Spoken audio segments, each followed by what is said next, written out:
I'm Adam and I'm talking to Mark from Platinum Blonde. How's it going? That's going great, thanks. Great. Now, the band is back after, how long has it been? Exactly.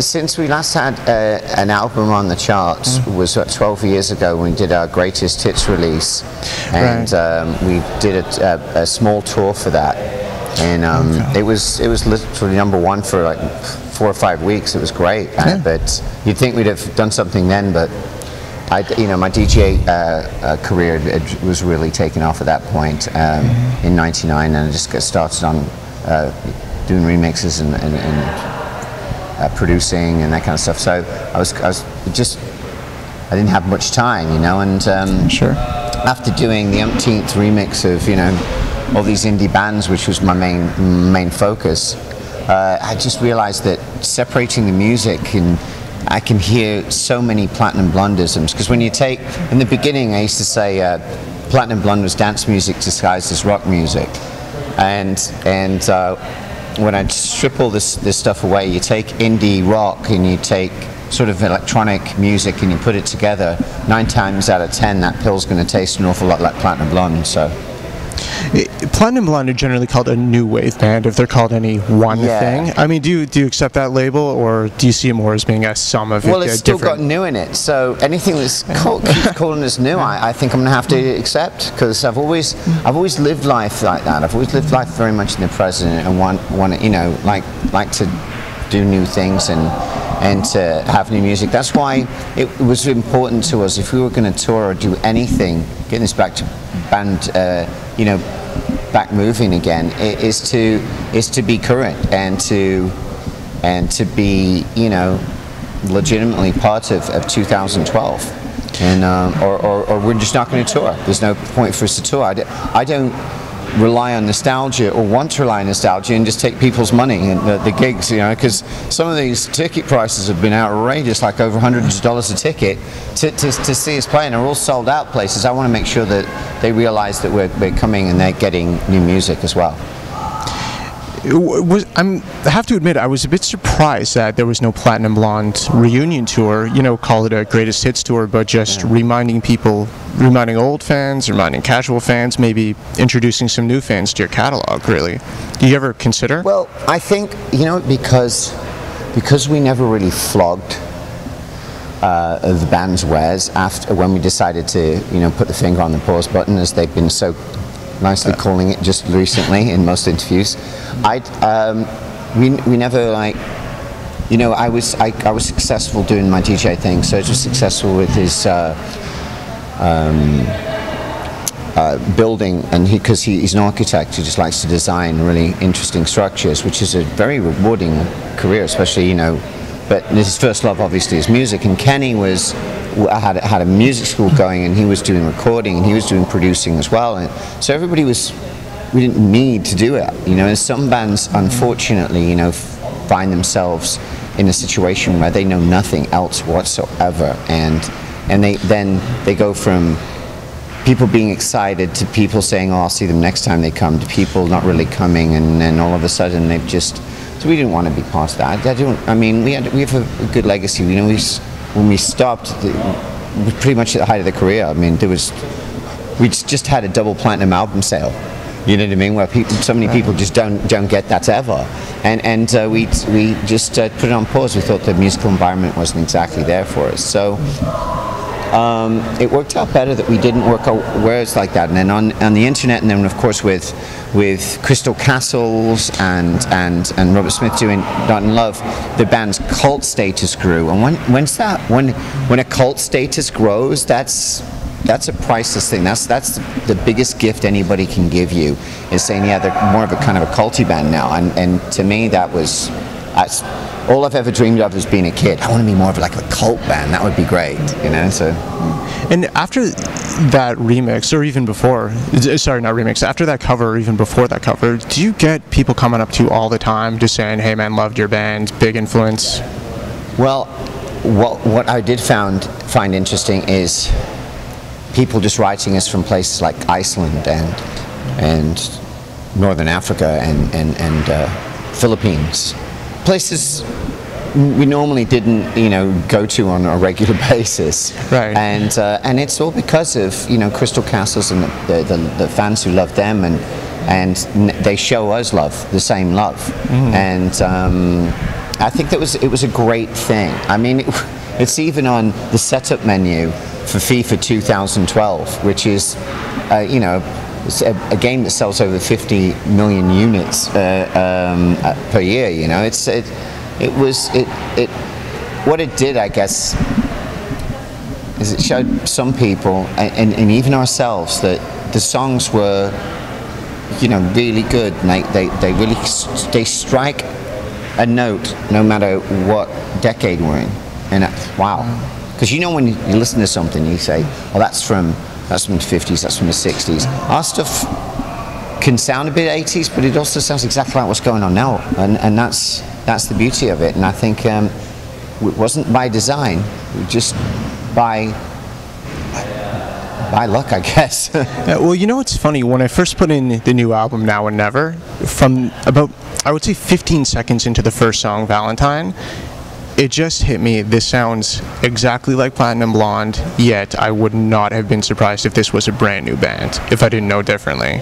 I think I owe that most definitely to my DJ career, because obviously I have to know all the new electronic innovations. I mean, I do dubstep as well, I do hard electro, I do so many different things. So and my peers being, you know, Crystal Castles and Mastercraft and Deadmau5 and things like that, you know, you kind of end up staying up on that kind of stuff. You know, you seem to be staying current, and I think that's helped me shape the Platinum Blonde sound, because, like I said before, you take electronic music and you put indie rock together, and they do sound like Platinum Blonde an awful lot.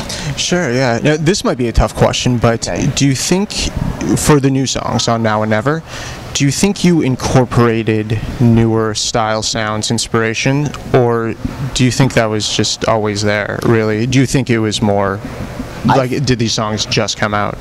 I think it's just because it's like a continuation of what I'm doing now, like, and what I did over the last 10 years. So if I'm to write new songs, it's obviously going to have the influence of the electronic side of my life. So, I mean, we wrote the songs the same way always. I'd always demo them, and then we'd go into the studio, and then the band would play live and then start putting their own little bits and pieces on. And so we did exactly the same as we always did.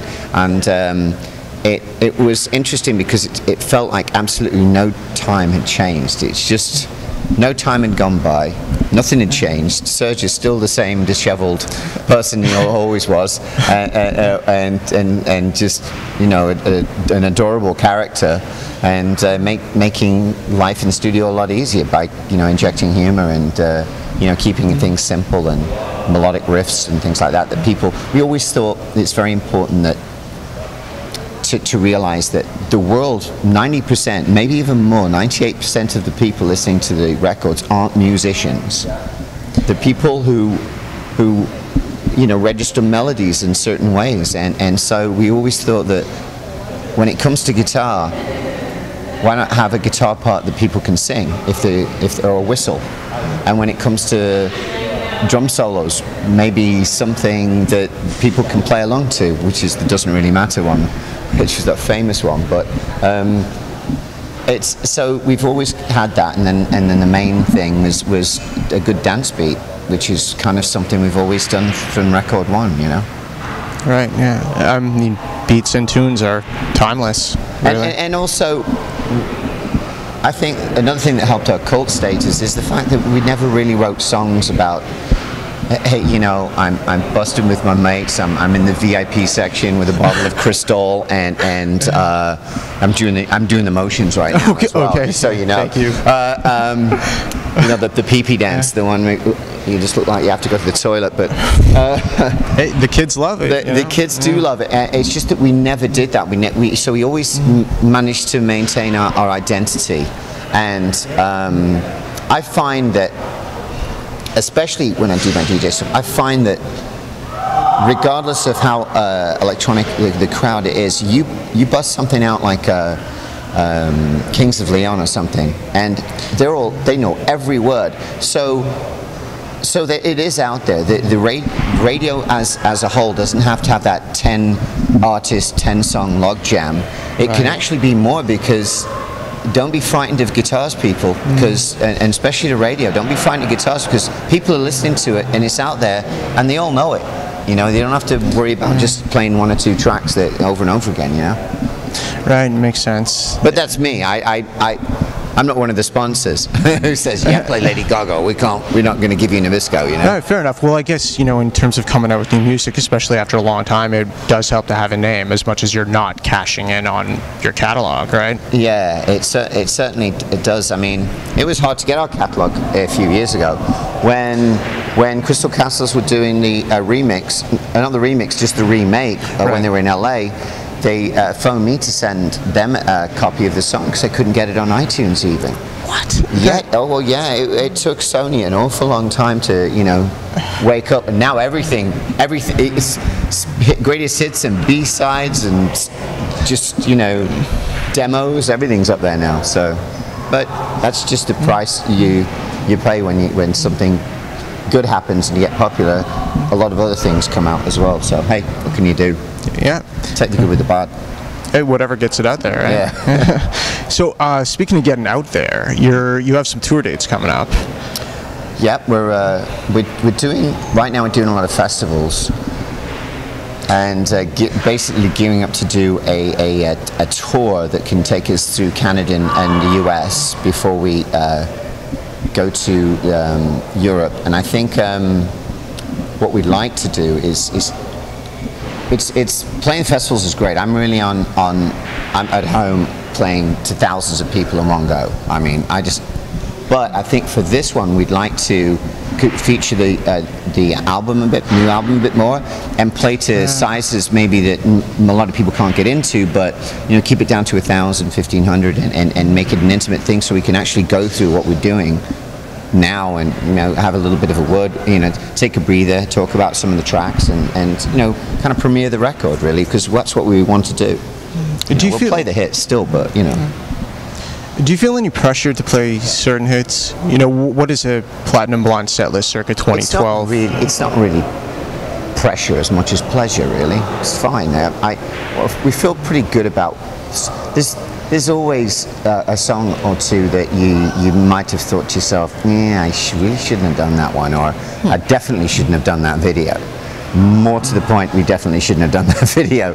But I think it was the 80s. A lot of people did a lot of stuff. There was some scary things there.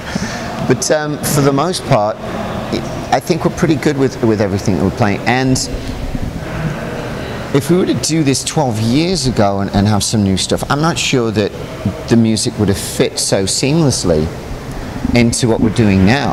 I think we just seem to have relaxed, allowed time to pass, and just came out with it at the right time. We started this record 3 years ago.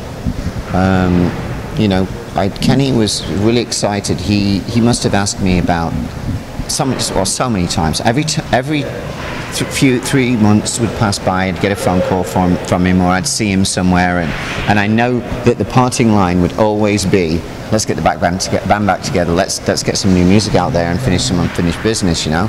And I thought, after doing, you know, those remixes and hearing how so many bands seem to be very much influenced, and reading about how bands have we've influenced bands that I didn't even know, I never even spoke to, you know, or had an idea that they would listening to us, and then I thought, well, now's the time. So I told Kenny yes. I said, and he says, great, I can't believe it. I'm so happy. I'm just releasing my solo record. I'm playing my club this Friday. We want to come and sing 2 songs with me on stage. I said, yeah, man, I'll be there. I'll do it. We'll solidify things, you know. And we're singing. I'm glad I did this, because we were brothers on stage, and he was just so happy. I've never seen him like that, you know. And all his friends were saying he was so happy. And I gave him a hug goodbye, and I said, I'll see you on Monday. And just a few hours later, he was gone. So. Well, just want to say it's both great to have you back and great that you're moving forward. Thanks so much for coming in. Thank you so much.